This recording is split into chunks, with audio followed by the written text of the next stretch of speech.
Apologies. Any apologies? No, I'll just. Sorry. Leave it there. No, I've got the end. Good to see you, Cody. I just note that Nikki Gladding is joining us online. Hopefully, Dylan gets better soon. Leaves of absence. Currently, Cody is very keen. So, March 15th to the 30th and April 11th to the 21st. Thank you. April 7th to 23. Please. April 1 to April 30. March 26th to April the 1st.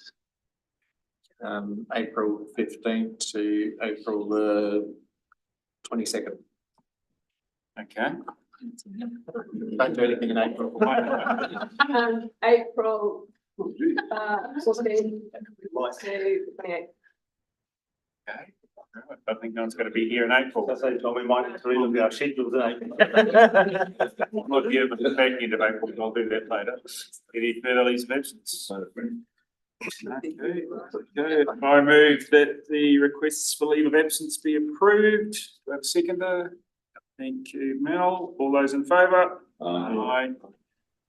Motion carried. Any declarations of conflict of interest?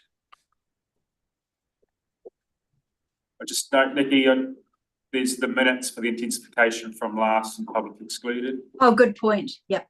You'll step away from that one? Yep, sure. Thank you. There are no matters lying on the table. Special announcements. There are no special announcements. Public forum. We'll get one speaker. Yeah. Kia ora koutou katoa. In 2024, the world has emitted a record amount of greenhouse gases, and 2024 was also the warmest year on record. Then 2025 started with January being again the warmest on record. This is especially bad as we are at the beginning of a La Nina cycle and temperatures are supposed to cool down for a few years. The year also started with an onslaught of climate disasters, but we are becoming so numb to them that they hardly made the news. Did you know that Europe has been severely flooded this last month? Or maybe you have seen the current floods and storms in Australia. Now, the Los Angeles fires were quite spectacular, so you must have heard about them. They killed 28 people, destroyed 15,000 structures, and had an economic cost of more than $250 billion US. Insurances alone will have to pay up to $45 billion US, and with the international reinsurance market system, we will all pay for a bit of it, which is fair enough as we are all a bit responsible for it. But it will not help with the current cost of living. Now we know what we need to do. We need to stop burning fossil fuels. So we will start this year with a few positive news that show us the way forward. In 2023, Europe's emissions dropped 8%, mostly thanks to the acceleration in renewable electricity generation. The trend for the first 2 quarters of 2024 is similar. Also, China's emissions are peaking 5 years ahead of the official targets, thanks to renewable electricity and electric transportation. And Norway pretty much reached its soft target of having 100% of new cars sold being electric, with 96% of new cars sold in January being fully electric. While Ethiopia banned the sale of fossil fuel vehicles in the country, it is now illegal to sell petrol cars in Ethiopia, as it should be everywhere around the world. Why pay more to give asthma to your kids, cancer to your neighbors, and fry the planet, when you can have a lower total cost of ownership with an electric vehicle that is powered by homegrown energy? Ethiopia, like New Zealand, is an importer of fossil fuels. We send $20 billion abroad each year to buy fossil fuels when we could, like Ethiopia is aiming at, fulfill almost all of our energy needs with renewable electricity generated here at home and for much cheaper than what we pay to burn stuff. To get closer to destination Queenstown's net zero by 2030 target, the first step is for this council to make Queenstown Lakes the first fully electrified district in the country, which would drastically reduce our emissions, but would also drastically improve the economy and the resilience of the district. My 3 minutes are up, but I will send you more information with the transcript of this speech. Thank you. Thank Thank you. you. Thanks, yeah. Right. Confirmations of minutes of meeting for the ordinary meeting of council held on the 24th of October. We do confirmation of agenda first. Oh, yeah, I'll jump ahead, sorry. Confirmation of agenda, I move that the agenda be confirmed without addition or alteration. Second. Thank you, Cody. Do we have a seconder? Thank you, Esther. All those in favour? Aye. Aye. Aye. Motion carried. Confirmation of minutes of meeting of the ordinary meeting. The minutes, I move that the minutes of the public meeting of the ordinary meeting of the Queenstown Lakes District Council held on 12th December 2024 be confirmed as a true and correct record. Do I have a seconder? Thank you, Barry. Discussion, all those in favour? Aye. Aye. Motion carried. Item 1, page 22 of your papers, councillors, annual plan 2024-25 consultation. You lead on this one. Caleb? Team effort. Team effort, right.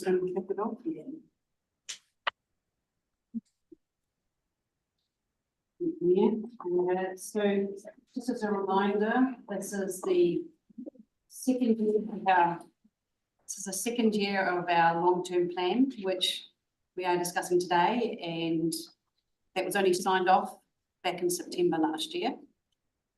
And there's basically three reasons why the staff advice is not to consult on the actual annual plan itself.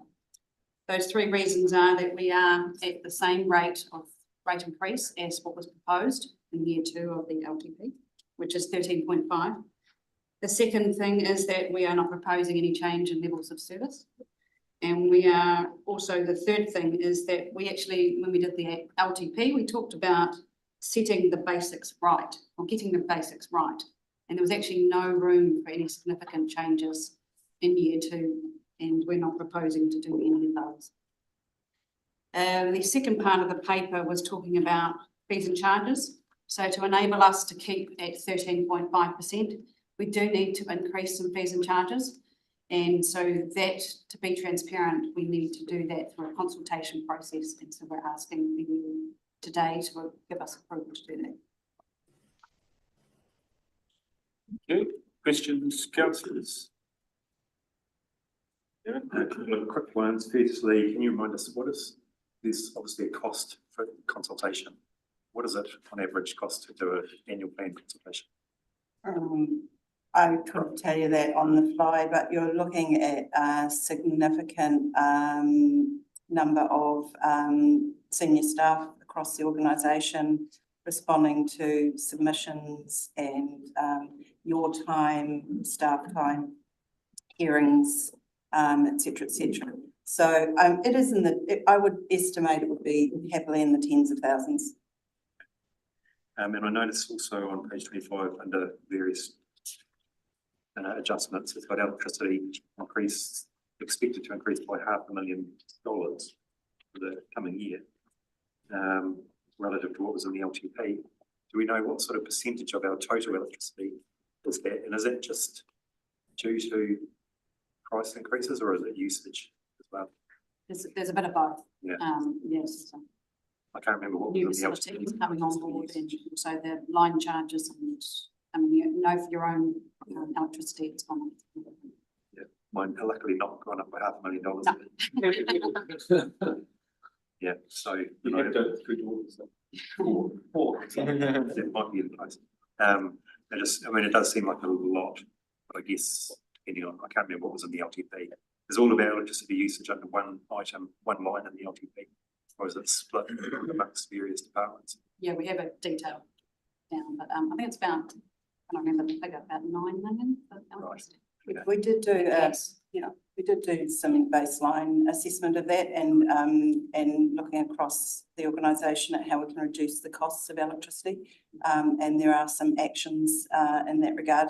But also I think the contract that we've entered into does actually start to flatten out. It was certainly upfront loaded, yeah. Okay, and then this one final question, it's a bigger one though. The long-term plan and annual plan consultation is certainly in my experience, it's seen as the only or the main opportunity for the public or the ratepayers to get in front of the councillors and say, you know, these are the things we want, and we've had, you know, evidence tested out in the last couple of years with requests for all sorts of things. And usually at that point in time, as we've found out, it's often quite late in the piece, and it's been really hard to put those things in anyway. But if they do get, people get told that it may come in this year, but it might be the following year or the next long-term plan.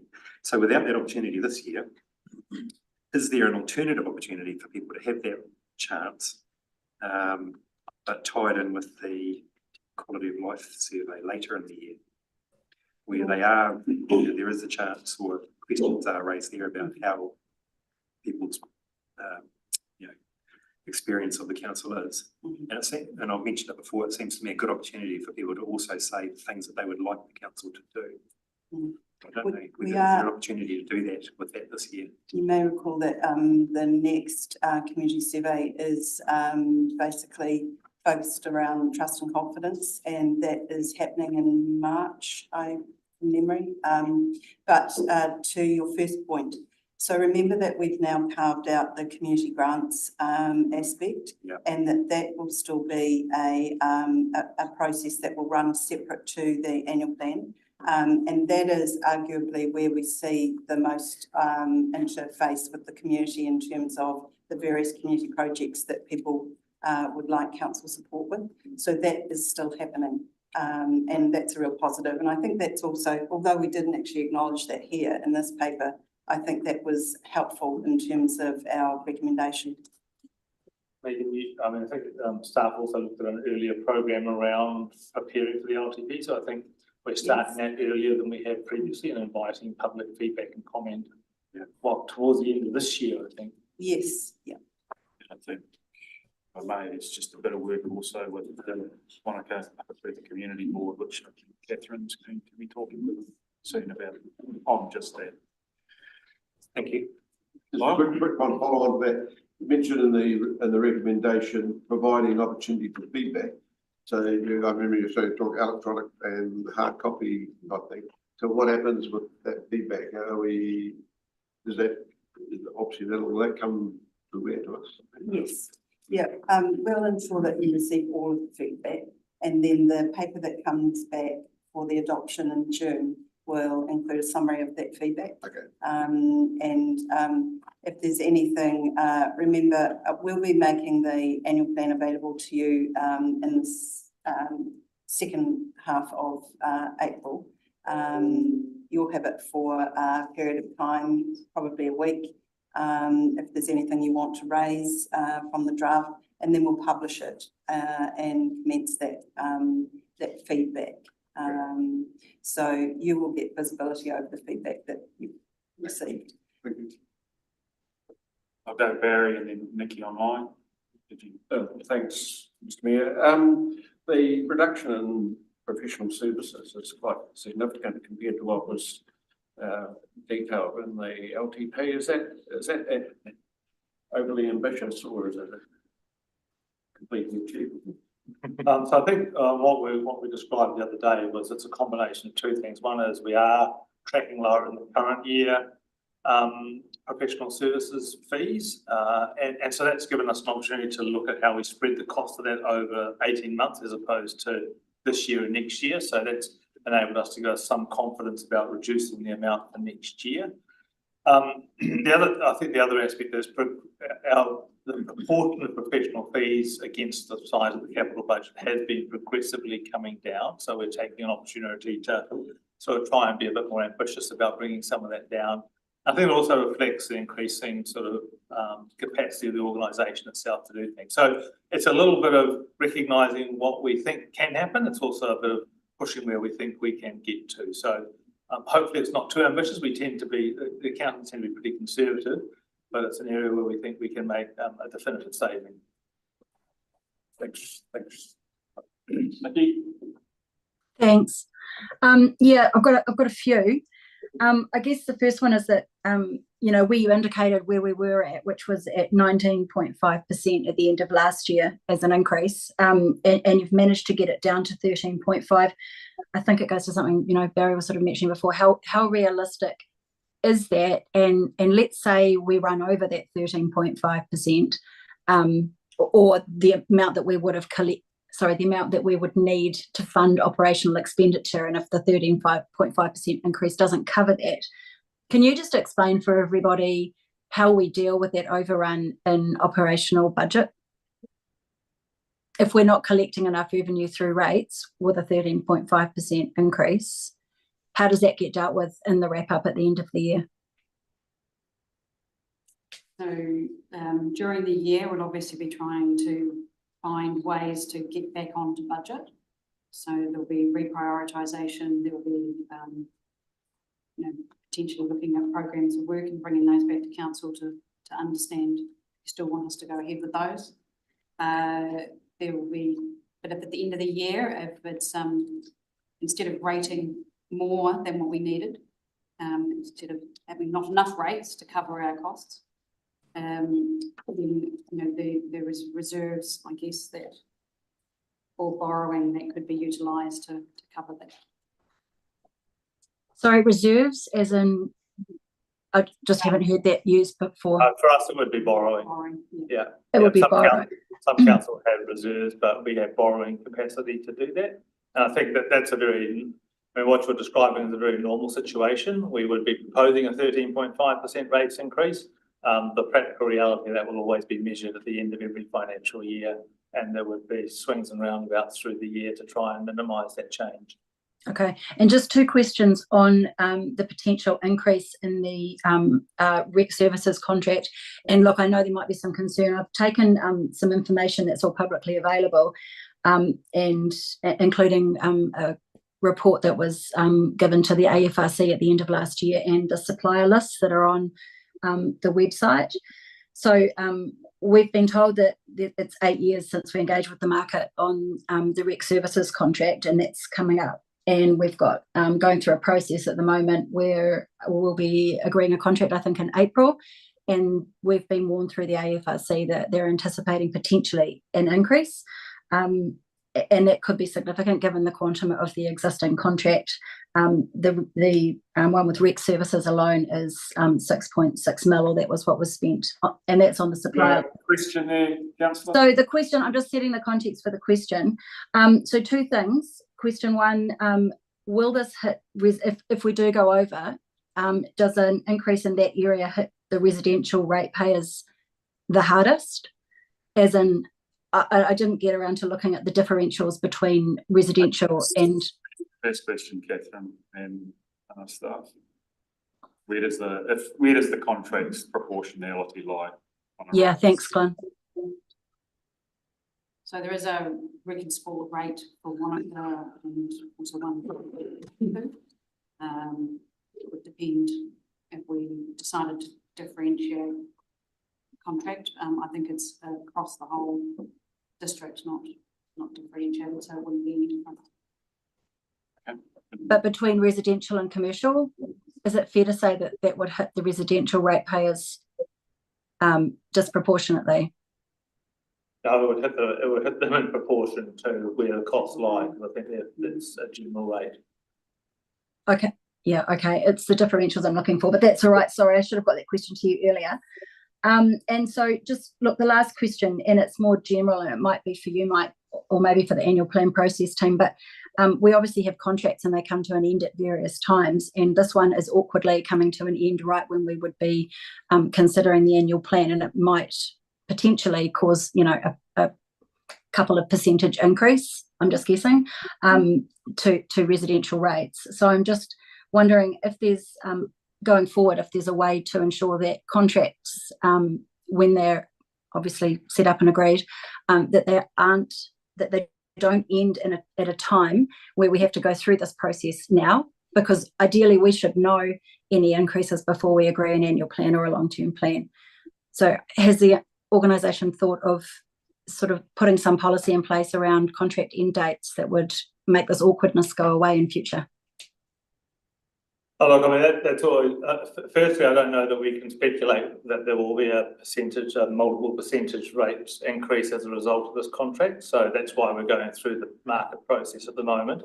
In terms of the second point that you've made, I mean, I think that's unrealistic. The council has multiple contracts, and we don't live, whilst we budget through a 1 July to 30th June because that's the nature of the law that requires us to do so. The life of the council's financial operations basically continues to roll from day to day and between years and within years. So, I think that's again part of the ebbs and flows of how we manage that and how every council manages those sort of costs. I don't think it's realistic to try and, or practical to basically try and move every contract point to a point somewhere in probably about December of the year preceding the June to work out exactly what those costs will be in the first year, because most of them are multi-year, so it's only going to be the first year of a multi-year contract in any event. Given that there'll be an expectation around, the annual plan as a formal process that people will do each year, how are we going to inform the community with regard to not doing it? Could you just explain what that might actually look like? The comms team have got a bit of a plan around that, and obviously the starting point is today. And having this, we did have a public workshop on this also, and so we'll just go through our normal forums where we would normally promote the consultation of the LTP or any plan, and make sure that we're clearly messaging the point of difference around informing and seeking feedback, and the change in this particular process. So yeah, we will be clearly flagging that. Thanks. Yeah, thank you. So I think I'm correct in that the Local Government Act and the annual plan process has been in place since 1996, is that right, or thereabouts? Well, it's the 2002. 2002, okay, sorry. Have we ever proceeded without a consultation on an annual plan process before? Since I have been with QLDC, it has been iterative. So it's changed over the years. The introduction of adopting a CD with a consultation document with a supporting plan. Gosh, that came in about 10 years ago, maybe more, around that. So certainly it has been iterative, but within that period, we've proactively chosen with the council of the day to undertake consultation through the annual plans. We haven't necessarily had to do that. But I think the exception is the one that Catherine pointed out right at the start, in that we had and can rely on a plan, an LTP that you literally adopted in September. That's a real point of difference, as well as the other aspects that Catherine pointed out. So we were really keen to recommend to you that that if we were to have a formal consultation around this year 2 LTP annual plan, potentially that might have not been a entirely genuine process, because not a great deal would have been able to move in that as Catherine pointed out, in the budget.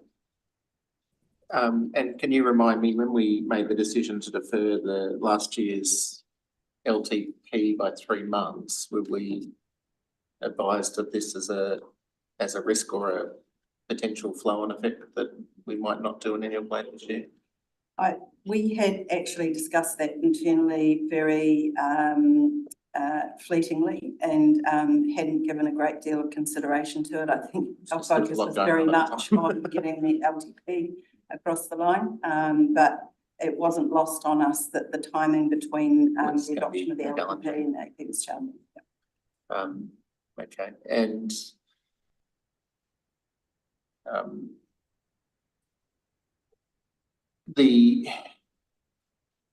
is there a risk that this seems to be a core part of the interaction with our community around, they elect us, every year they get a say, is taking that say away from that process sort of undermining the democracy of our system? Yeah, look, great question. And I think we're not taking the say away. That is the whole point of informing and seeking feedback. the community has that opportunity, freehold, to raise any issue with you as they see fit in terms of a democratic process. So it was really important that we still enabled that. And as I say, in terms of community funding projects, that's a separate run process now. I Yeah. appreciate that. The yeah, so in real terms, what is, if we're still going out, we're still asking for feedback, but we're not achieving the requirements of an SCP, a special consultative procedure for the annual plan, is, I'm just trying to understand why is there a big difference? If we're still giving information, we're still, you know, is an annual plan light version, one that where we signal that there's limited sort of things on the table, not a better process as a consulting on that under SCP rather than do? Sorry. No, I guess, councillor, that is, you know, that is why we're here today. It is your decision ultimately. But you know, we're really comfortable that this is an informal process as opposed to a formal process. And we're comfortable that the recommendation to undertake an informal process still fulfills that community engagement and the ability for a democratic process. But you know, as we're recommending, there is no need to go down the pathway of a formal process in this particular instance. It will be important that we message that particularly well and make it really clear what the point of difference is here and why we're doing it this way. Thank you. Thank you. A couple of questions. Firstly, electricity. Do you know if we do annual contracts or whether it's sort of every 2 or 3 years? It's a three-year contract. So It's on spot. oh, is it on spot, rates. not on fixed kilowatt use? Okay, thank you. And then secondly, what is the current level of staff vacancies? And I know that there's obviously an increase of 800,000 estimate for labour increases. Have those vacant positions been included in the estimate of increase? So expecting to fill those and we'll be paying out on those labour costs. Great. Easy answer. Thank you. Thank you. So let's call it annual plan light, and then that was your words. Annual plan light. Fees and charges, community grants. Will the process for those three run simultaneously? Like, will they all go out at the same time, or do you envisage 3 separate processes? The statement of proposal consultation, formal consultation process for fees and charges would run from 21 March, so it would be taken to the council meeting on 20th of March for adoption. And the consultation for fees and charges would run through to 30th of April. That's our plan. The timing of the annual plan light, if that's what we're using, being publicly available would be in the later half of April after the appropriate time frame for you to see that document. Okay, so that was going to be my second question. Well, annual plan light, we don't have to keep that name, but That's anyway, fine. for now, will that come back to a council meeting as well? You adopt it in June. Oh, so we just adopted in June, but what you go out to people with will be for the draft. feedback, It will be the draft. will that come back to us? In June, you will adopt it. So I'm not sure what you mean. We will be making that draft available to you ahead of publishing it. So you will get a chance to go through it, have a look at it. But ultimately, it will come back to you for adoption in June. You have the opportunity to indicate that you want changes to that annual plan at that point. We can monitor this, and if we're getting quite strong feedback from you or feedback from the community, you know, we can be agile about that. We could potentially have another workshop or whatever. So then maybe I've missed something here. When we're saying we're going to inform people, what does that look like? That looks like, here's the draft annual plan for year 2 of the LTP. Here's a reminder of the projects that we said we would do in the LTP. Here's some progress around those projects that we are delivering. here's what the rates look like, et cetera, et cetera. So really it's just, you know, an opportunity to engage around the LTP wholesale Yeah, in an informal basis. but that won't, none of that will happen till June. Is that what you're saying? No, no, Okay. so we'll publish the draft annual plan in the second half of April. Okay, And that's when the community, they've got from that point to the end of May to give us feedback. okay, I think that's what I, You'll get an early opportunity to look at that feedback in full yeah, before the June meeting, and we can keep an open dialogue around what that's looking like. Okay. We haven't, you know, this is unique, and we may not do this again. We may do it again, so we need to be agile about it. I And think. so Yeah. before you publish annual plan light in mid-April, will that come back to us as well? That's what I've said. Okay. You will All right, get sorry, I feedback. missed that. No, No, that's fine. I missed that. Yep. And the dates for the community grant, do they line up with those as well? Do you know what was? Okay. Sorry, Becky. Not perfectly. Okay. Positive way, we can get those for the group here, but we are locked in those go out. I feel Once like we it's get April. those programs, normally in April. I think so. Okay. I'll report back. Because my thoughts are if we package them together, then people would feel like they were provided, you know, Yeah, yeah, you're quite right. The intent would be to signpost. Yeah. Absolutely. okay, Yeah. So anyone feeling, looking for an annual plan, you know, to make a formal submission will get signposted if they were looking to make a submission about a grant. okay. Yeah. Awesome. Good call. Any further questions, councillors? I had one more, but it's a question. Okay, we've got 2, 3, 4, 5 draft resolutions before us. Do we have a mover? No. Okay, Gavin, and I'll second. I'm Gavin. Discussion? Just make comments through the chair. Yeah, go for it. Yeah, just, I'm happy to not consult and to, go out with fees and charges though, to be consulted on. The work's been done, and I thank staff and councillors for that as well, and not really keen to be this time around a part of any perceived or potential false hopes in it. Thank you, sir. Any further discussion, Lisa? Thank you.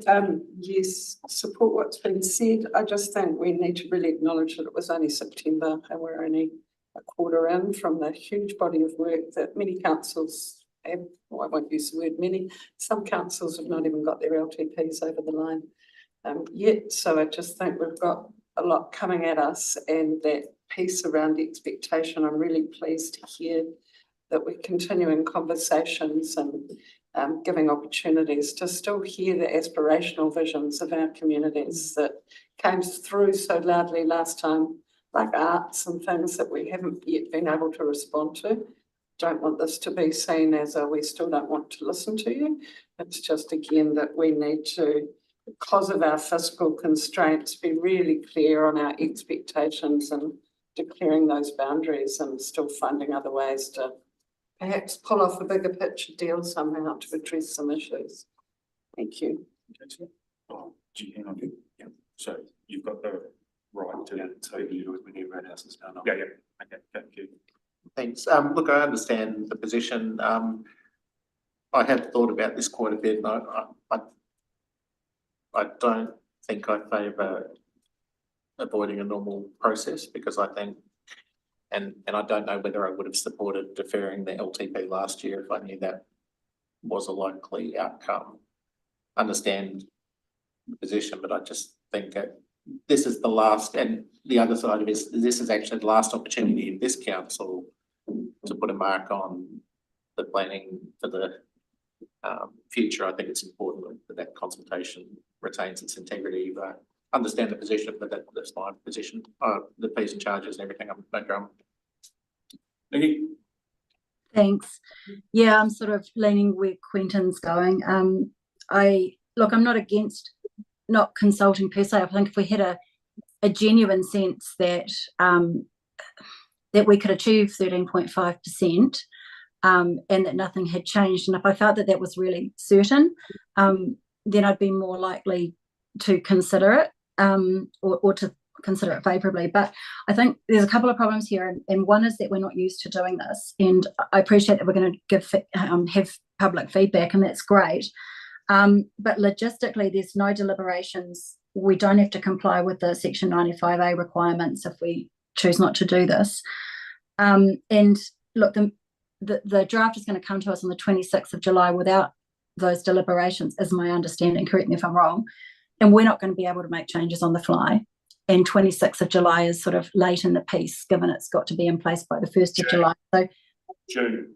Oh, sorry, 26th of June, and then it's got to be in place by 1st of July. So there's some issues there with the process that I don't think we've ironed out, probably because we've just not done this before. And so that's one issue. And then the other issue is I don't think we're going to make that 13.5. And one of the reasons is that rec services contract.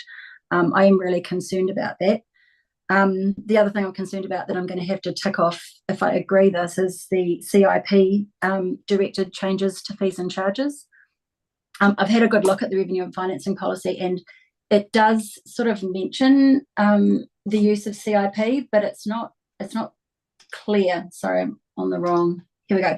It says on page 303, Council will also complete an annual user fees pricing review for consumer price index adjustments and any other appropriate benchmarks. But there's very, very clear statements through that revenue and financing policy.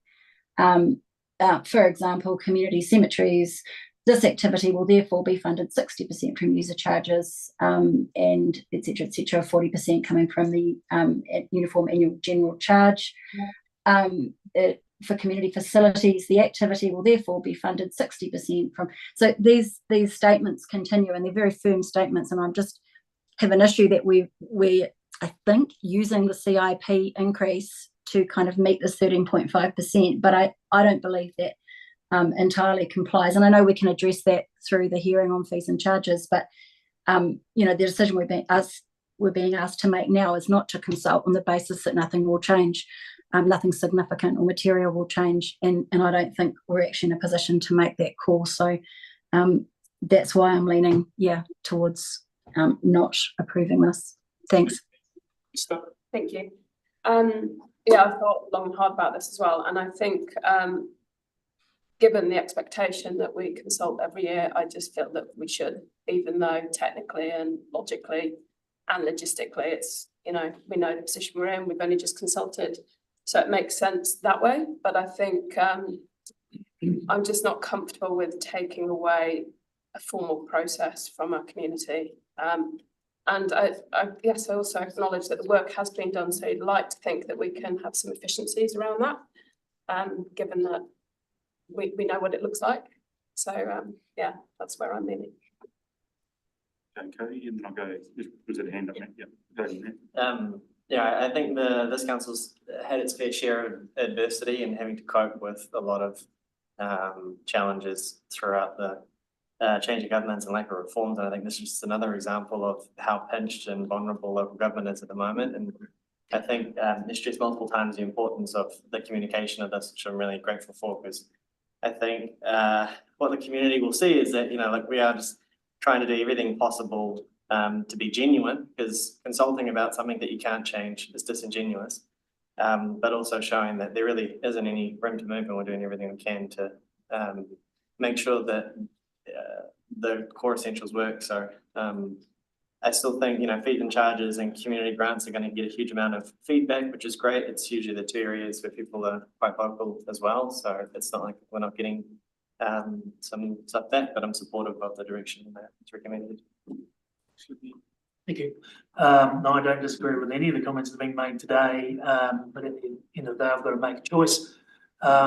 Ultimately, what I see with our council staff is they've been thrown from pillar to post in the last 2 years with different policy changes here, there and everywhere, been through a massive LTP, and I feel like they spend half of their year planning and the other half doing. So I'd like to get on with the doing, and so for that reason, I'll be voting for the recommendation in front of us.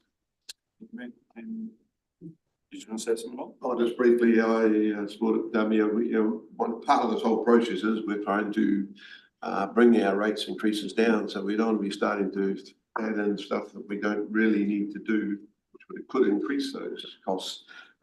Some members of the community, I get feedback, we've got over consultation out there, we've just come out of an LTP. We are still doing feedback and we are still consulting on some key areas, so I support the proposal to go for no formal consultation, but go for feedback and consult on the fees and charges, etc. Thank you. Okay, just before I hand over to Gavin, Gavin's the last speaker, so I'll just point out, again, we only just consulted September 24, and that was a unanimous decision to proceed with the LTP. We are not presenting anything new. And it's interesting when we do consult members of this elected body rail against a formal process, saying it's too rigid and we're straitjacketed in what we can and cannot say.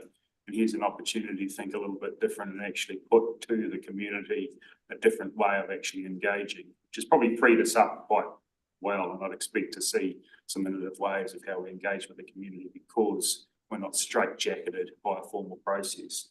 So I'll be quite keen to see us pursue what's before us. I'd just like to point out the RRC did this 2 years ago, yes, and we don't even remember it, and it went by without an issue. But anyway, over you, Gav. Round it out. Thanks.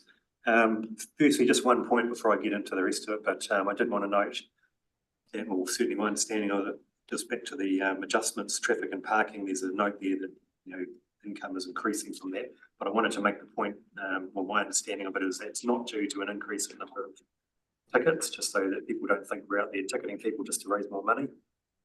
Most of it seems to be due to the increased government charges that are applicable to those some central government. So we can take some comfort from that. Yes, but what I sort of echo everyone else's sentiments too, but the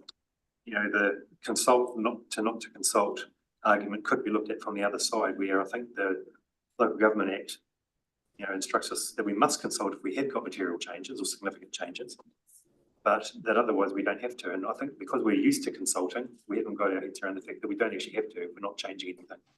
And as Katie said, if we don't have the ability to really change anything, it is disingenuous to give people an opportunity to consult and then say, well, thanks very much, but we're just going to leave it as it is and we're never going to change it anyway. So I'm happy with what's been proposed. There's always swings and roundabouts in an organisation of this size with their various different budgets, and I've got used to that fact over the last couple of years that we have reforecasts and whatnot coming at us every quarter or sometimes more frequently, and that may happen again. But I am appreciative of the amount of work that's gone in to get to this point where we have got an annual plan that's not significantly different from what we consulted on 9 months ago or so, and that we can go ahead with it. Now, in an ideal world, it has become a bit of a joke that a long-term plan really only lasts for 1 year. It keeps changing. In an ideal world, the long-term plan wouldn't be consulted on for the annual plans because we would be sticking to it every year. But of course, that's not realistic. So, thank you. Thank you, Gavin. And with that, I'll put it to the vote. You've got the 4. Can we separate the items, please, just for at least number 2? Number 2. Just number 2. Okay. Yeah. Okay, so we'll vote on 1, 3, 4, and 5 first. We all understand that one? Yep. Okay, all those in favour? Aye. Against? Against. Okay. And number 2, all those in favour? Aye. Against? Against. 3, yeah, motion carried. Sorry, I didn't say motion carried on the first one. Jane, you got that one? Yep. Thank you. Thank you. Thank you. Item 2, page 31, request to update officer delegations under RMA 1991.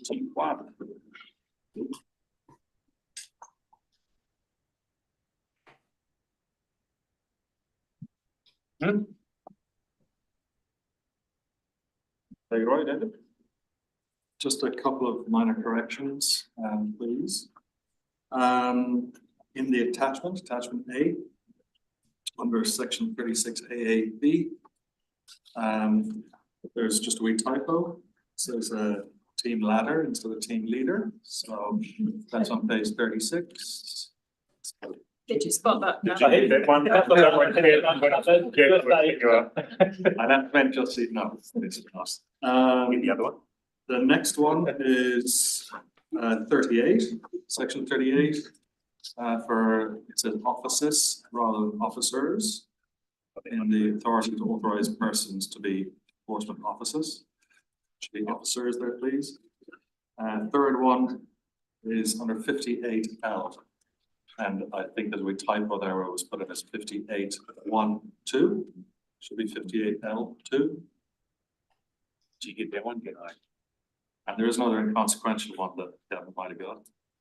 That was further down where outline was spelled wrong in one of the explanations. Thank you for that, apologies.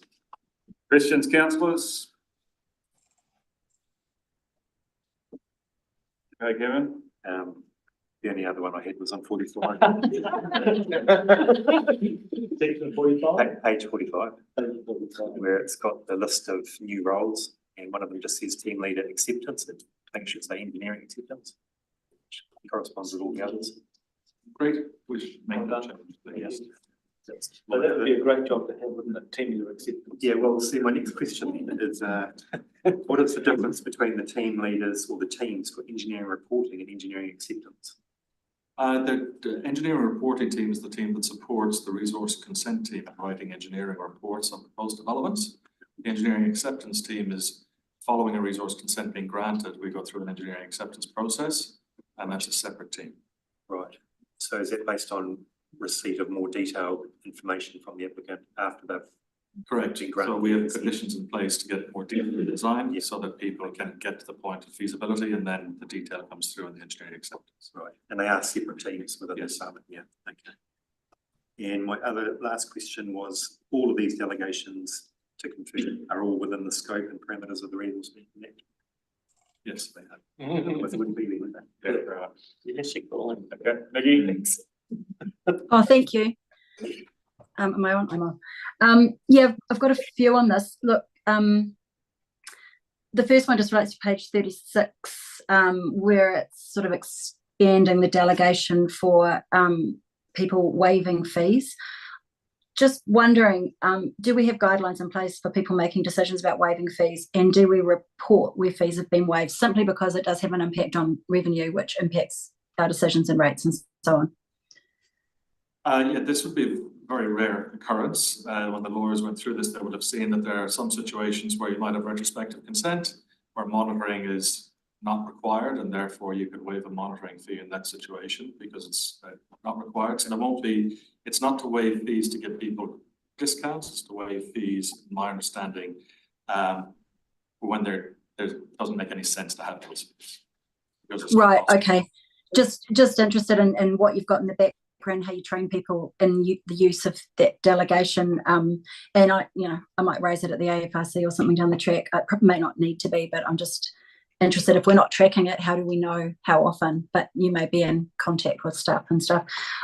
Look, second question, and third maybe, relate to the delegations that sort of remove the rights of people to go through a normal process and submit and have a commissioner hearing. So, and look, correct me if I'm wrong, but on page 52, we're dealing with section 142, which is the delegation around the authority to request the minister make a direction to call in a matter.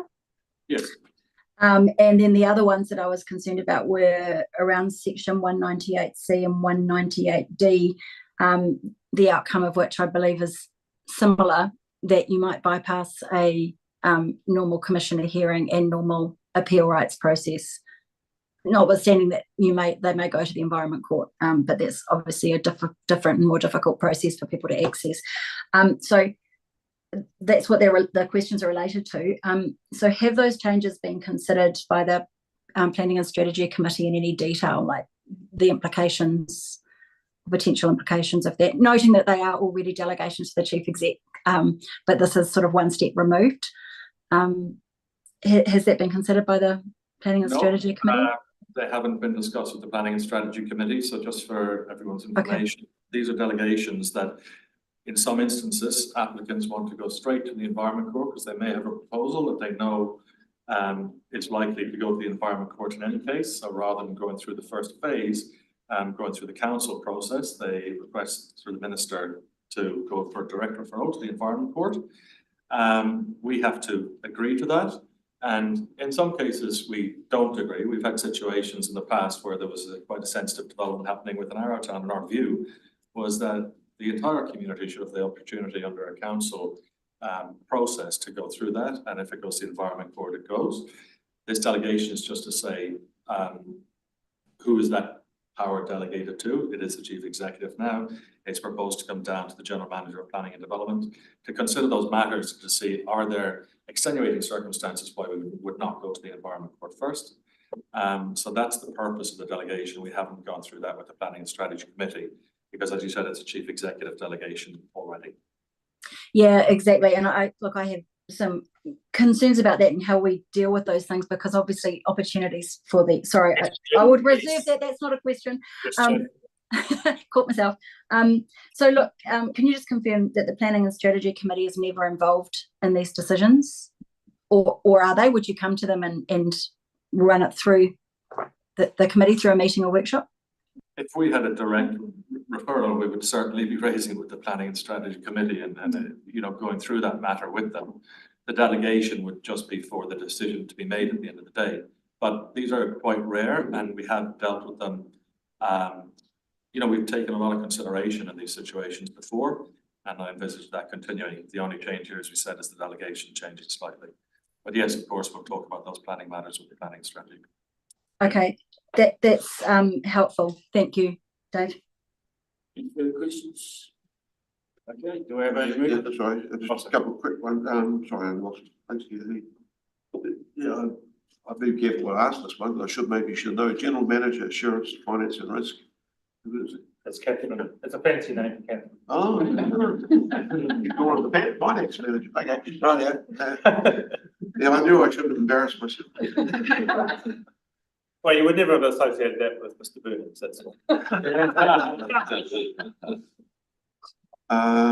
I think that's all.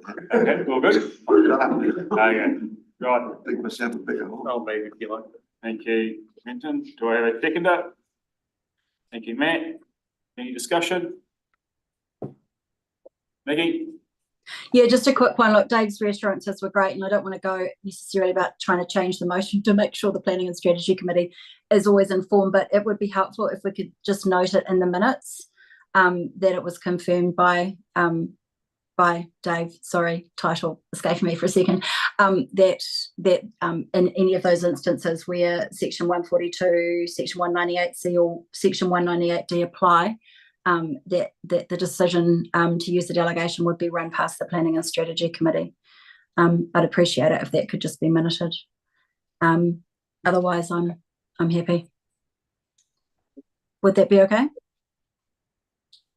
Yeah, that's fine. Yeah, That's our process. Thank you. Document process. Okay, just comment on that note. It's just important to note that the decision will still lie with me under the delegation, but of course we will discuss it with the Planning and Strategy Committee, but the decision will still lie with me, so it's important that people understand With the position. Yeah. Okay, put it to the vote. No further discussion. All those in favour? Aye. Aye. Against? I'm going to go against. Sorry. Motion carried. Could I have that noted, Jane? Thanks. Okay, item 3, page 97. Retrospective approval of Queenstown Lakes District Council submissions on the Treaty Principles Bill and testing out thinking for the Infrastructure Commission. Page 97, 84. Sorry, no, there's an 85. I've missed something here. So yeah, it was 85. Yeah, 97 is the next one.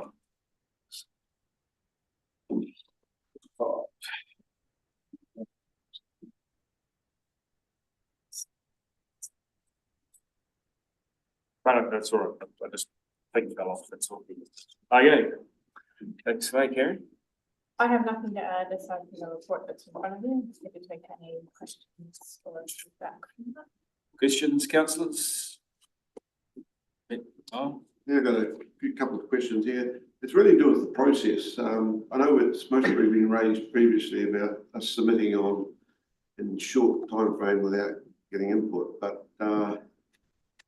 it says here in the item that the proposals that could have significant impact on the district. So I'm just wanting to understand who actually decides that out of all the bills and all the things that are going through, what ones should be put forward to us for consideration? And you know, for example, we put this one forward, we didn't put anything on another one which affects all the district, possibly is the Arms Amendment Act, Privacy Amendment Bill, the gene technology thing. So well, these are ones that are more general, but like this one, they're not so specific like an RMA or a water thing. So I just want to understand which ones get put forward and which ones don't. Through you, Chair, it's an excellent question. We have a lot of criteria to apply. It does have to do with the specific impact on Queenstown Lake District's communities. So for your examples raised, where it's something that will affect the whole country unilaterally, we would stand back a little more, but that's not the only factor involved. There's a few different ones. There's the time during the policy process that is most impactful for council to contribute to. So if it's at an early stage, we may choose that that is the time to dive in because we have more influence now than when it's already in draft form and it's too late. That can also flip depending on the particular process. So happy to share with councillors outside of this meeting other criteria that we look at to apply. It's not something we take lightly. We generally, if there's any gray, canvass the general managers involved to come to a landing. It's certainly not something we do on the back of cocktail napkin. Okay, so just on one of the criteria then, for something like this, which is quite a significant all of country issue, noting that there's a very short time frame, considering the significance of it, would you take that into account, saying if we haven't got the opportunity to go to the, well, I don't believe, do we go to the community through Let's Talk or anything, getting input? So if we haven't got that opportunity to do that for real significant ones, are we not putting ourselves in a position of having no mandate to make a submission? Through you, Chair, I think that's where when we canvass elected members for your feedback, for you to provide that your input that you don't view, we have sufficient time and you would object to submitting. So I think we should be mindful that in this situation, for the very reasons that you've outlined and that Carrie's explained, we did actually test very early with council what the appetite was for engaging on this particular bill for exactly those reasons. Councillor Cox said it was a very generic piece of legislation. It wasn't particularly impactful on the business of council, but we did seek to test that with you early on before we committed to something. If I may just add as well that we have a regular process where I think on a monthly basis, policy team that meets with Glenn and Mike to run through all of the proposed submissions that are upcoming and to ensure that we're on the right track with that decision-making process. Okay. So just to follow on there, to close off on the question for me, of the 8 councillors who responded, how many were in favour of it? Hang on, that's, doesn't need to answer that question. That's a vote that's coming up right now. We'll find out. Okay, right. Nikki? You've got to mute on, Nikki. Thanks, sorry about that. Look, it's along the same lines, and I'm lucky that I'm in the very happy position of being in support of where we landed on the Treaty Principles Bill personally. But I would have gone a lot further, and I obviously wrote my submission and did, but I take Lyle's point on something like this. It's generic, we don't have a mandate, and I know you heard from the councillors, but there's no process for understanding whose feedback gets put into the submission that then has to be agreed retrospectively. So sort of once it's in.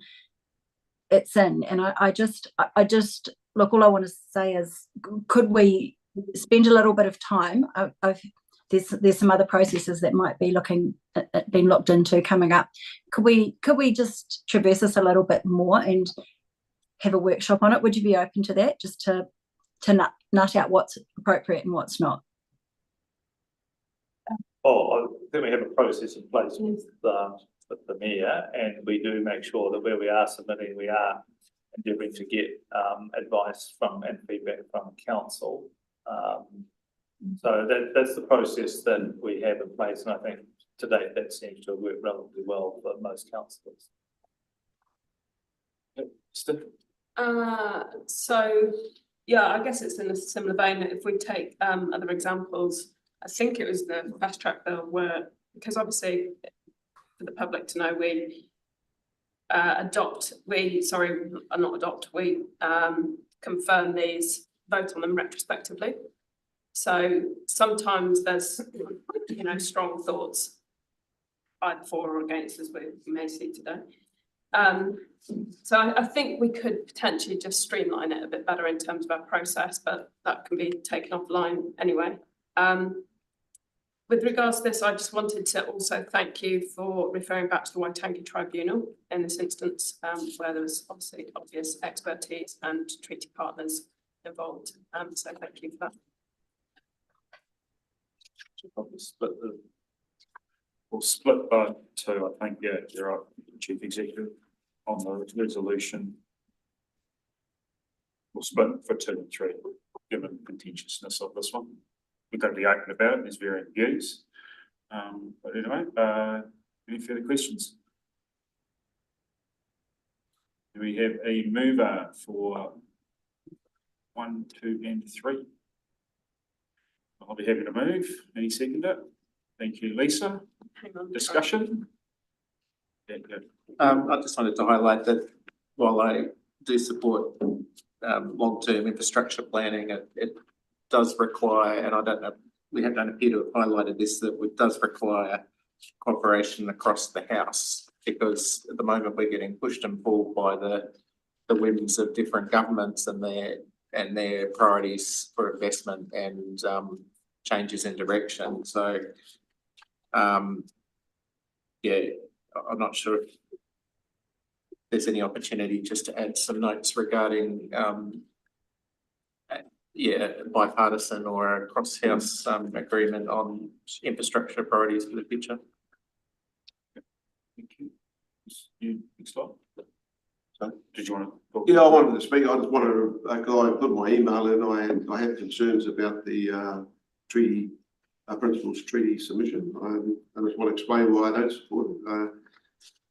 This is a significant issue. It's a significant issue for the whole of the country, for all New Zealanders, and we weren't able to get the opportunity to get any sort of an inkling of a mandate to support our submission. Then it comes to the wording of the submission, which I expressed in my email. We've got in there things that said that the treaty is already clear and should be not subject to interpretation. Well, based on the survey, where there's a national survey, and there's over a third of the country it's not clear.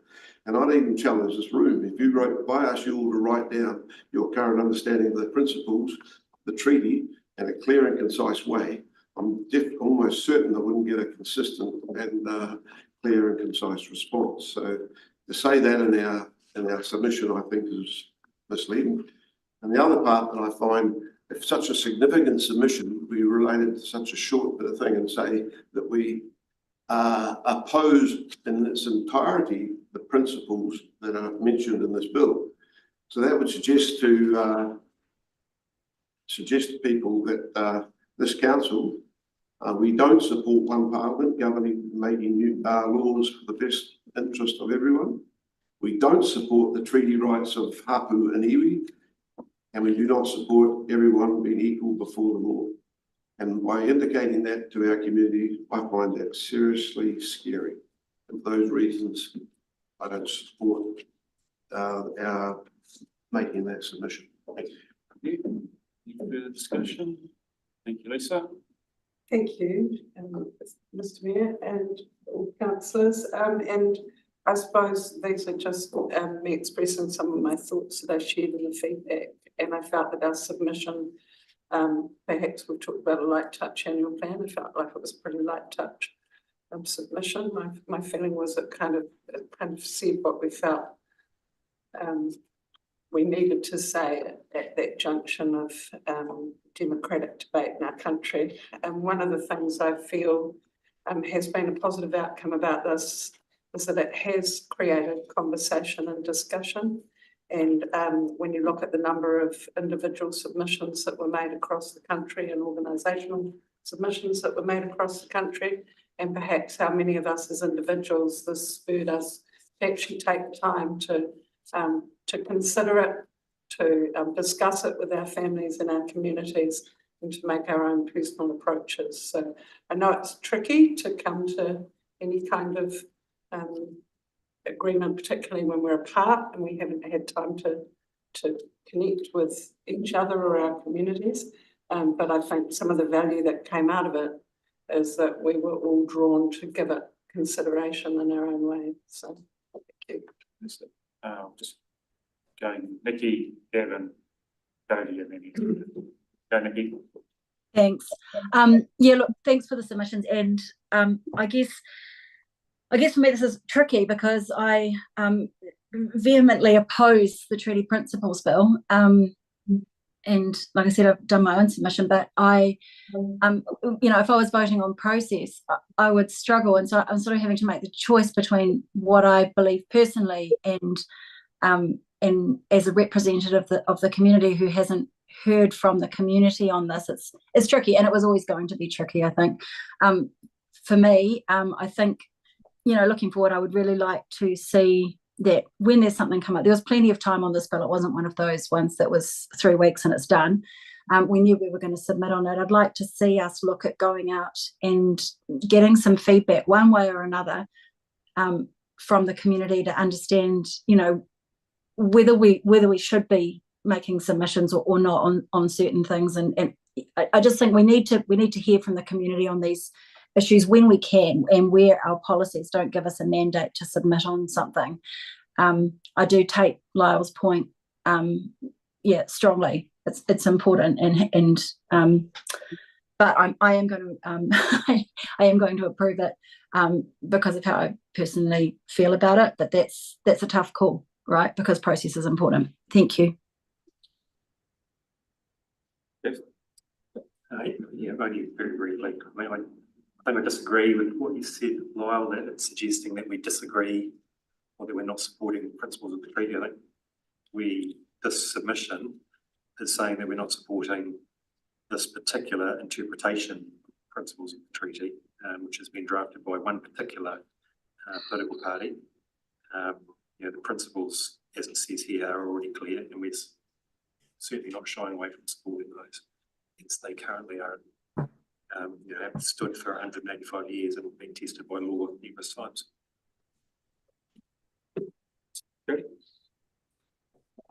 I've really struggled to talk about this topic in general, just with a lot of people, because I think it's become quite polarizing across the country. And I know in general we need unity, because a lot of the problems that we're suffering from in local government tend to be around infrastructure, and our communities are suffering around healthcare services and other sort of core things. And I see across the West a lot of the social issues becoming really prevalent, and I sort of see the sentiment that this isn't the way to create unity, even though the intention when the words were trying to do something along those lines, it's just created a lot of divisiveness. And for me, it feels like all of this feels like a distraction from a lot of core issues.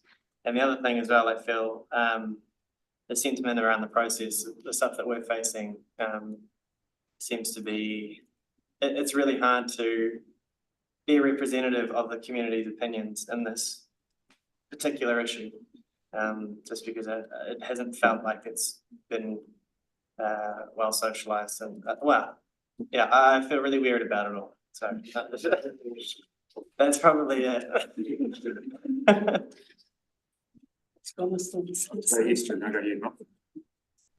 So for me, paragraph 12 really highlights the point of why it's being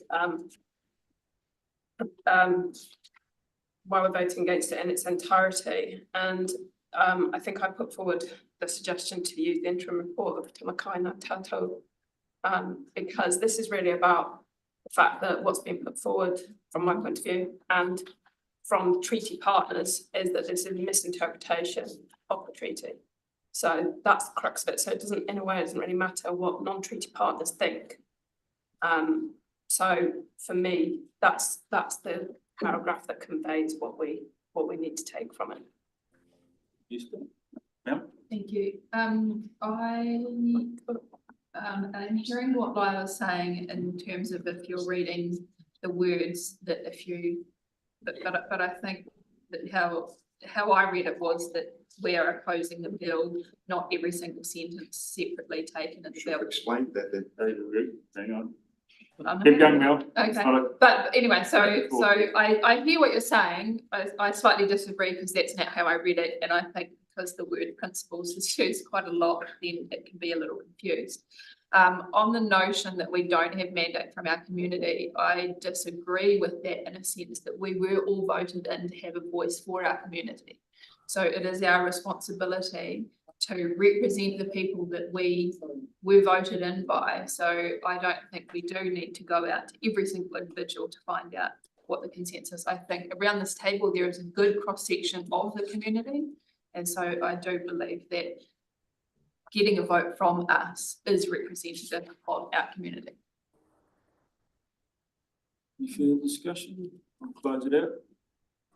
Well, good, thank you, councillors. I know it can be a tough subject and there's been 185 years debate about it, and I'm sure there'll be a debate further on. Look, I get a little bit tiresome about interpretations and all this when the #1 selling book in the Western world is open to various interpretations and it is actually used and as a basis for the legal system we run with today. So just get comfortable with different interpretations. And there's my view. I agree with Mel. Look, you're here it's a representative democracy.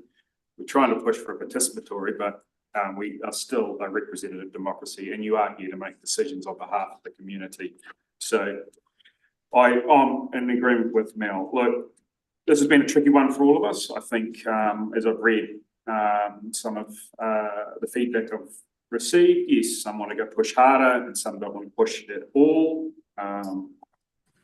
And I think we've just landed in a very in a position where look, we oppose it.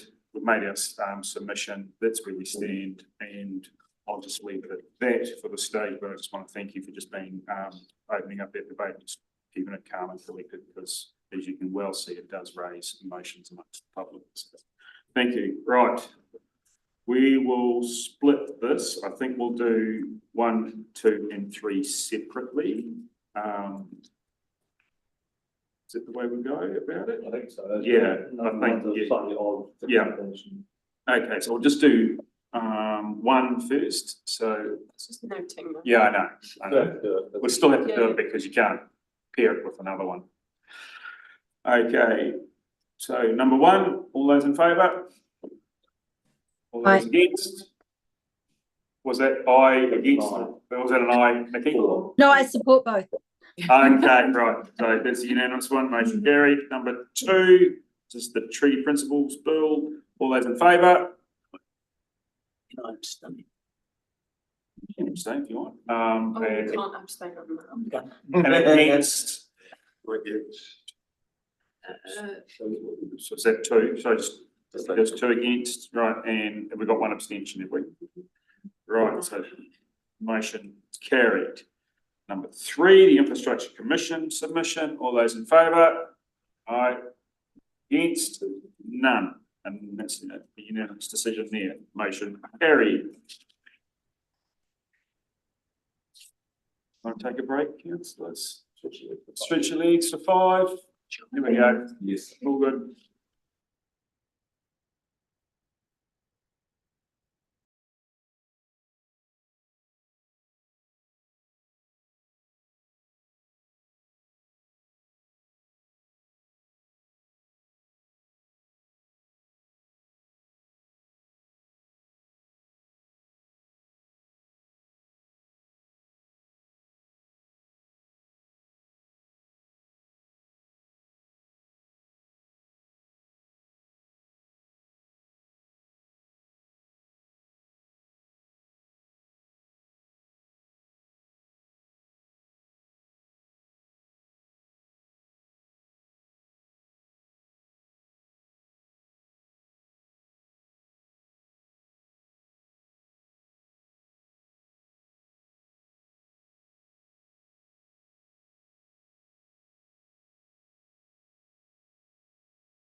And we've got Roger and Christina, is it? Welcome.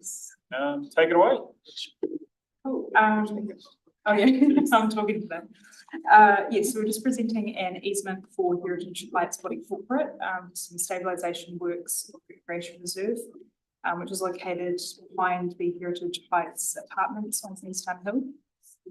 We will take this report as read and happy to answer any questions. Questions, councillors?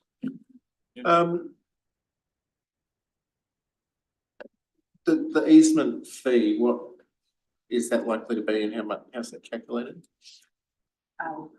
Still calculating, but it's normally 30% of land value. 30% of land value. Okay, so they'll pay per square metre rate and 30% of.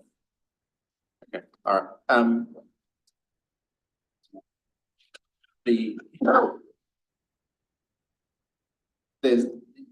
Do we have many of these easements across reserves in the district? I know there's a few right of ways and things, obviously, but do we have these sort of easements for retaining and stuff? Suggest it's unique and it's possibly a situation that no one wanted to find themselves in. It's just a result of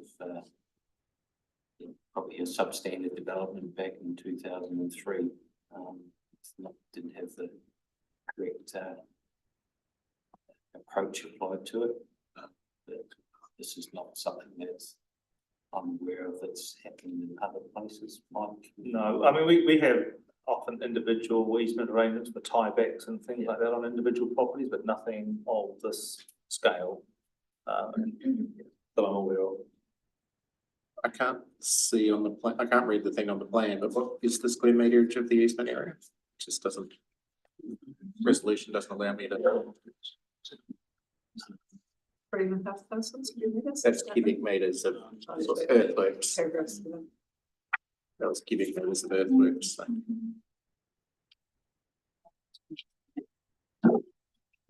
But anyway, it's fair to say that that could be a substantial sum, though, the easement valuation. Yes. Okay.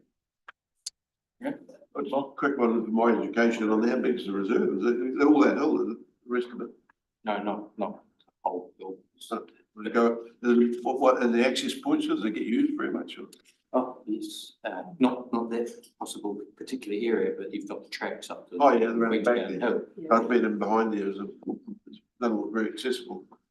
There is tracks over and around in that area. Okay. But I meant the area for this easement. No, it's covered in scrub. And we'll probably tidy it up in no end. Thank you. Jeff? I just wanted to query again that easement fee, because my understanding is that the 30% of land value market valuation applies to underground services. And that for other easements, rights of way and whatnot, you actually pay the market value. It's what I've interpreted from the easement policy. That be correct? Correct, we'll come back to one thing. Yeah. It'll be My within question, our policy of what? my question, I guess tied to that is, was there any discussion with the applicant, I guess, about whether there's an easement or whether the land is sold to them? Given that it's unusable for any other purpose, other than it's quite hard to sell. It is reserve, but there is a process for doing that. I guess it's a lot more complicated. But yeah, the reason I asked that question is that if you are having to pay the market value for an easement, for a right of way easement, or whatever you want to call it, you're paying the same value as you would if you were buying the land. The benefit that we would get, I guess, is that we sold it to them, they'd have more land area, the rates would be higher. Yeah, I probably agree with your approach, what we're talking about. I think this is unique circumstances that no one probably wanted to find themselves in.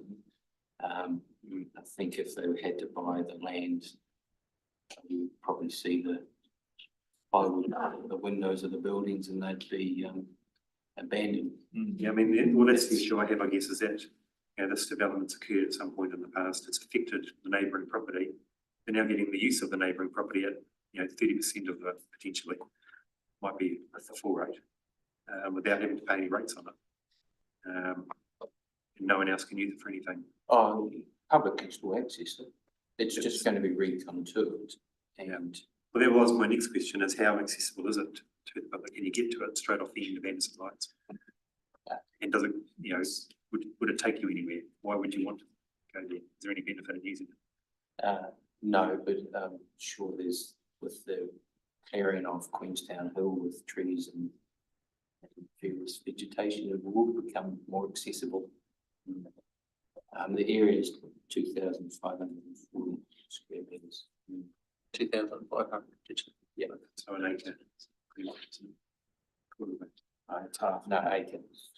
An acre is 4,048. Oh, yeah, you're right. Yeah.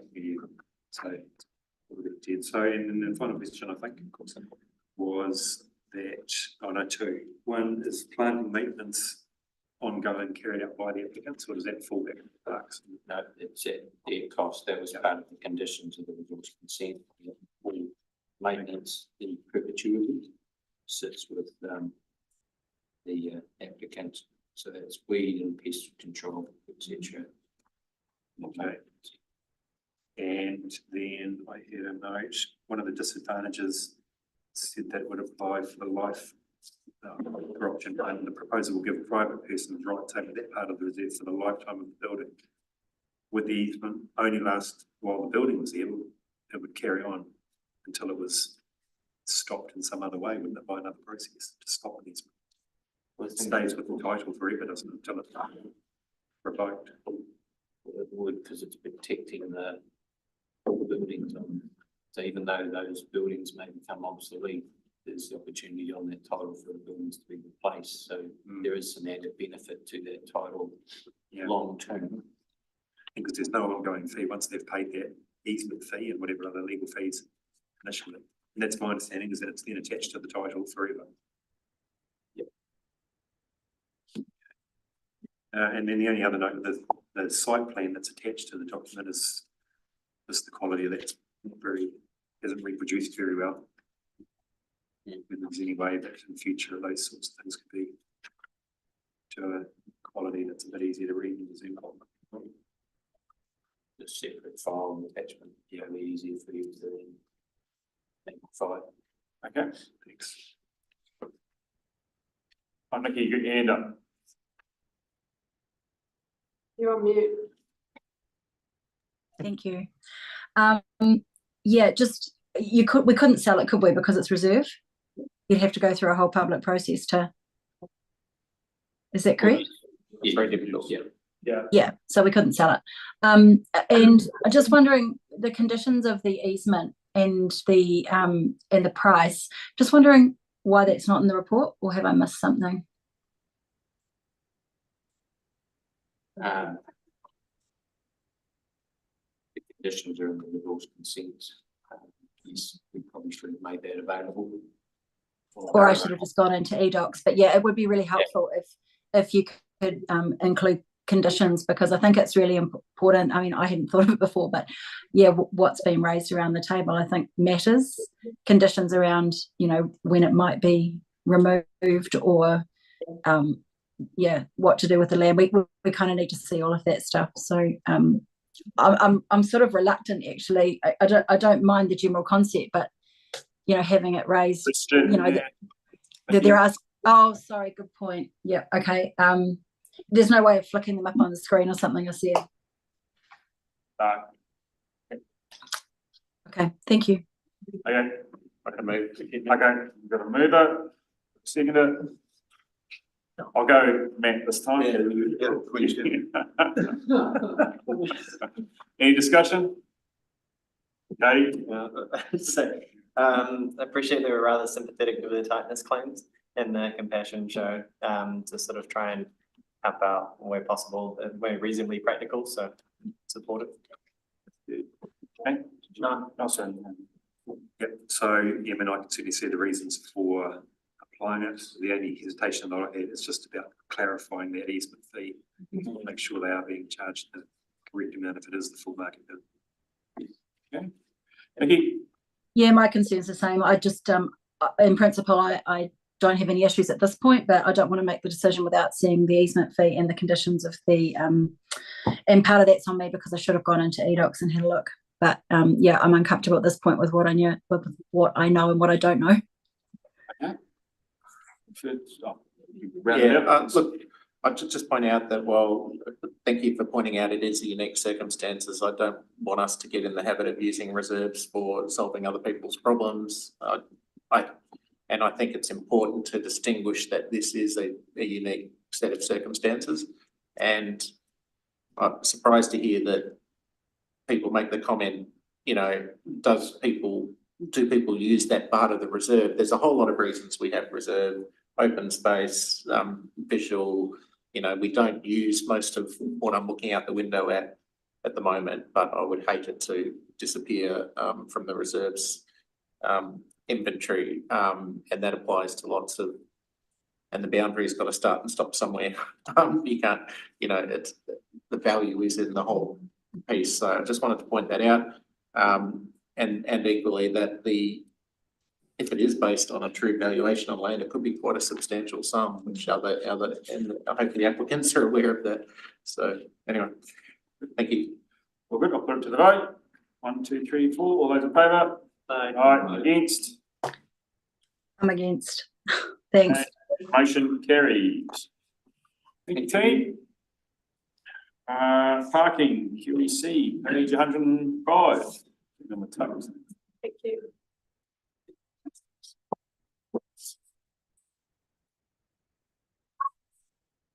Simon, Ian, take it away. Thank you, Chair. A couple of quick points. Firstly, the author of the report couldn't be here today, so my colleague Simon's joining me. We've also got some colleagues here if there's any technical inputs that we may be required to ask, so we'll defer to them in the back row. And then thirdly, and by way of introducing this paper, we've set out, we're looking to sign off the recommendations to take forward a restriction at the QEC Centre for parking overnight. And that's in response to a surge of parking that we've experienced over the last couple of months. And as we transition back into the regular program of community sport, recreation and engagement at the centre, we're looking at how we can manage some of the surge of interest with parking.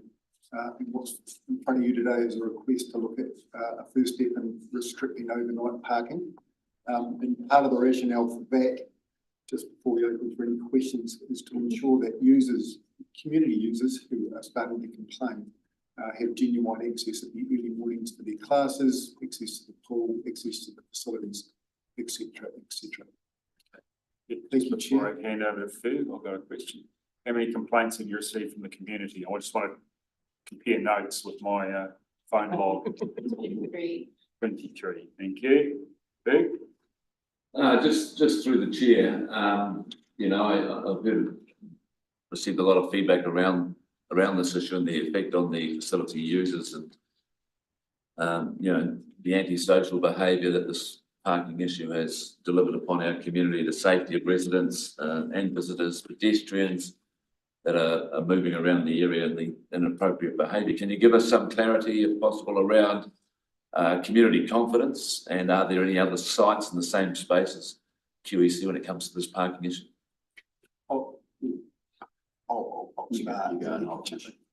Thank you through you, Chair, Councillor.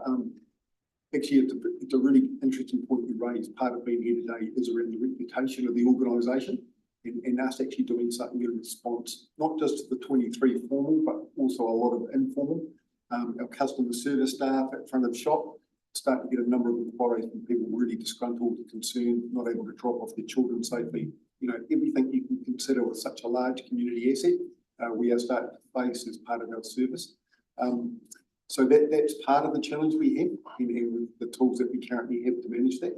And the second component of your discussion before I hand over to Simon, we are monitoring closely other district centres, you know, and it won't be off the charts for us to come back to this table if we require assistance in looking at restrictions across the wider district. So probably just to follow up on that, Wanaka Rec Centre hasn't got the volume of the overnight parking that certainly Queenstown has. And Paitara, it's a different issue, which is more a day issue than probably an overnight issue.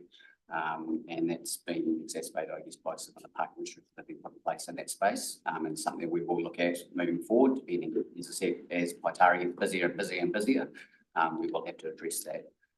Coming back to the parking restrictions, it is, we're well aware that peak time, just the last couple of months, but certainly the last year, we have been hit regularly, both overnight and during the day with excess parking and people complaining about parking.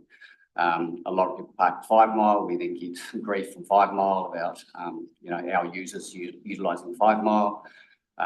But certainly, you know, we've seen an increase in overnight parking by, you know, could be even tradie companies, for example, leaving their vans overnight, and then they all rock up in the morning, jump in the van and go off to a job, through to people leaving their cars to the airport, through to trucks and trailers and yachts and all sorts of things being left overnight. So it is starting to frustrate our regular users, particularly in the morning, and then obviously some of them late in the peak periods, also in the evening. Okay. Sorry. Be clear, we're talking about QEC parking at the moment. A greater expansion of the debate we can have at another time. Just keep it on to the topic, please. Keep going. Thank you. Just through the chair, my second and final question is education plays a role, I guess, in our limited armory. So how effective has this been, and will we step it up now? Education message. We have, since I've been here, we have been educating our customers and our members regularly through social media and also through flyers around where to park and where not to park. That's been a regular ongoing for us since I've been here, since 2016.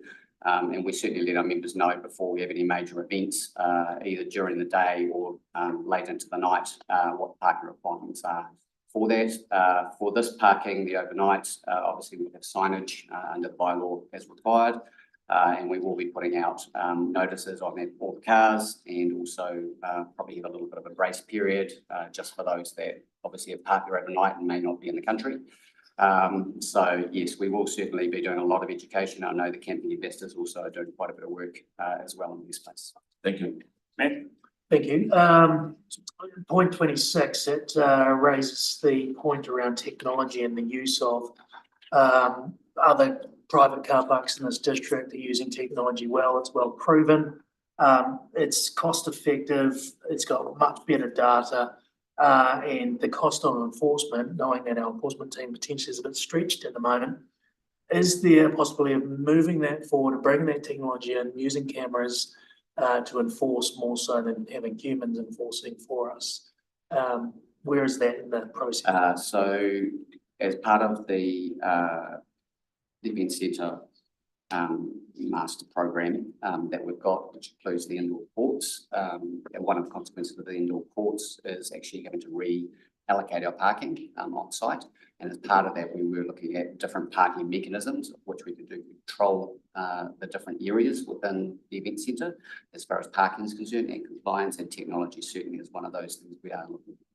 But no short term? Not short term, that'll be within that project specifically.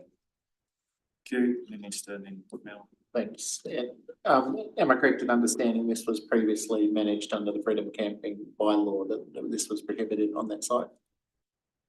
Overnight stays were prohibited on that site?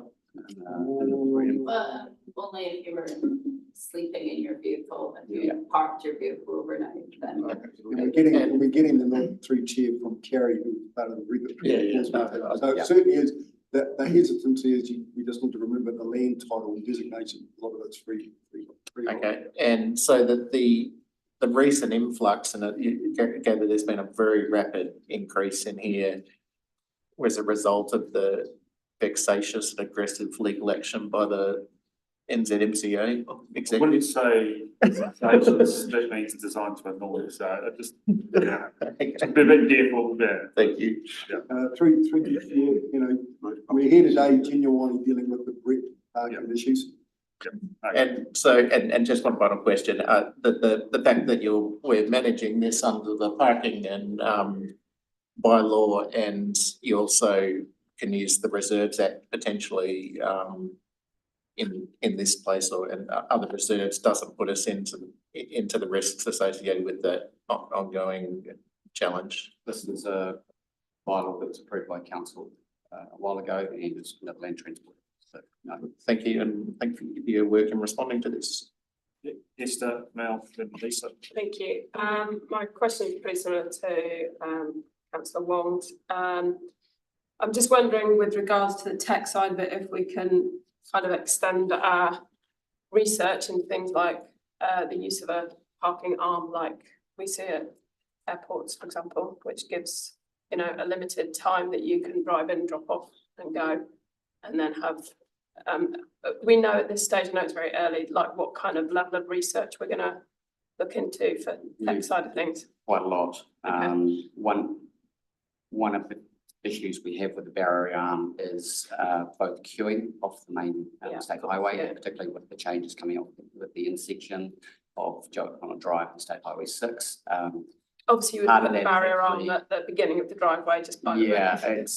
It's not quite as easy as that, but certainly it is. We're going to be looking at all the different technology options and different ways in which we can maximise throughput through the car park, but also potentially long term there may be charging, for example. Okay. Just like to remind us, we're just talking about a restriction on a car park at this point in time. Mel?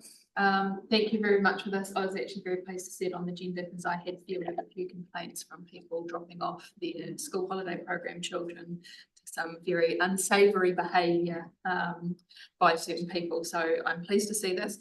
I only have one tiny little concern because I totally agree with everything. But on the event side of things, there's mention of like pack in, pack out staff, those cars. But we do also occasionally have big events there, concerts that people might drive their cars to and they don't want drinking. And how will we kind of deal with that? Because obviously we don't want to ticket those people.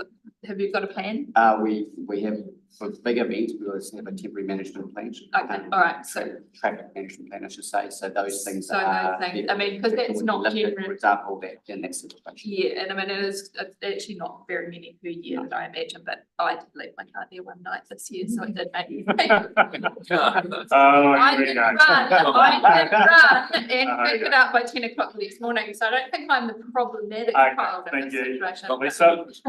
Lisa? I'd just like to pick up my fellow councillor that was one of my questions as well, similar circumstances, but my question is, can we work closely with Airport Comms around really promoting other park and ride options, because I'm feeling like the word on the street is that this is a appropriate place to have multiple day parking, so I just think that education piece they could perhaps lead for us as well, so it doesn't look like we are the only ones always saying no. Okay. Thank you, Nikki. And Dev, sorry, Dev, you're patient. Thanks. Yeah, just a question about timing. So the signs will say no overnight parking, and that's, but the problem is, what does overnight amount to? You know, with the camper van, so you might turn up at a certain time doing compliance and they're like, but we haven't been here overnight. How do you technically ensure that the compliance people have the teeth to go, no, you're out of here, you're not complying, if that makes sense? Yeah, there's two parts. One, the signage will actually have a time restriction, so it may be, for example, 10 PM to 6 AM. We also have cameras in all our car parks, so which could be used as a compliance option if required. So do we need to agree those specific times or not? It's up to council whether you wish to. We do. Or do we need to under the bylaw, is what I'm saying? Yes, you will need to put a restriction on that for them to be able to enforce. We don't need to. Or not. Council doesn't need to specify that. The signage will be additional signage at the bottom for the times, so they'll won't be required, just the overnight restriction. Right, thank you. Okay, that's great, and I just wanted to support Lisa and Mel's points as well. Kevin? Yeah, actually, I think Nikki's asked the question I had, because it does say on the advantages, places a daily limit on how long a car park space can be continuously occupied. I wasn't sure whether there might, as well as saying no overnight parking, whether there might have been a specified time frame, like 4 hours. So through you, Chair, all the conversation that we've had, we've looked through the things, and one of the challenges that we have actually with running such a multi-use facility is going right from a full day's cricket, if you're there as a volunteer setting up for a full day of rugby, right through to the events aspect. So this is an entry into this restriction process. And then we'll look at how we need to take that forward with the ongoing management and monitoring, as well as the education. For the most part, it's there to be used by the community. And for the points covered off from an events point of view, which we had the other week with the teddy bears, very successful. It took quite a bit of resource to ensure the clearance was in place before the event. And hence why we're here, because we will not have the resource or ability to do that for everything that comes into town. Yeah, and the other thing that's, I guess, developed during this conversation is that it started off looking like it was a freedom camping problem, but it's more than just that, is what you said, isn't it? Definitely, as I said, it certainly has exacerbated in the last few months, but it's been a problem we've had for a while. And it's gradually increased, particularly the overnight vehicles. Okay. With that, do you want to change the? I think, just the mayor pointed out on the map, the blue area, we've got that, in the panhandle there, we have parking, which is where the E-parks are, which is really exclusive to the council. Permitted cars. Yes. Yeah, so we should probably, amend that plan to include those as part of the green area, Simon. But they've got permits. Yes. They have got permits. They've got permits, yep. We can distinguish them. So there's no need to change that? I don't believe there is. Okay. Sorry, I asked that question. Sorry, our council vehicles on the e-charges, do we need to specifically exclude them? It's going to be in the report, well, it should be in the It's report. it's in the green bit, but is it Yeah. specifically excluded? Or because they've got permits already? Correct, but they've got permits, so that. So we don't need to. Yeah. Thank you. They're registered. We don't Yeah. take any. Okay, so we got permits, right, yeah. Oh, yeah. We'll have a mover. Please, Berg and Matt seconder, thank you. Discussion? Okay, just a really quick one, and I think, like I say, it has developed to be more than just a overnight camping thing, but what I was going to say was based around the campers, having camped in lots of places around the world, whenever we stayed in an environment, we never camped in a public car park. And there's no need to. We're well catered for here with other places for overnight vehicles to camp and also for overnight vehicles to park. So yeah, I'm pretty happy to support this. Vote, all those in favour? Nikki, I'm sorry, you just got a bit of a time limit. Was that against or with? No, that was, well, I had my hand up for a comment, but that's fine. And yeah, that was for support. Okay. Motion carries. Thank you. CE report, page 117. Experience, mate. Thank you, Mr. Mayor. So really only one item to present, and that's basically regarding the appointment of the deputy chair of the Queenstown Airport Board of Directors. So that's a process that is undertaken by the board itself, but it does require us to effectively authorise that. So they've recommended Mr. Mike Todd as the deputy chair. Happy to move. We've got Matt moved, Brendan seconded. Any discussion? All those in favour? Aye. Against? None. Motion carried. Against. No. It's a time delay. I've got it here, so I can see. Okay, I move, that we move into public excluded, seconded. Thank you, Cody. All those in favour?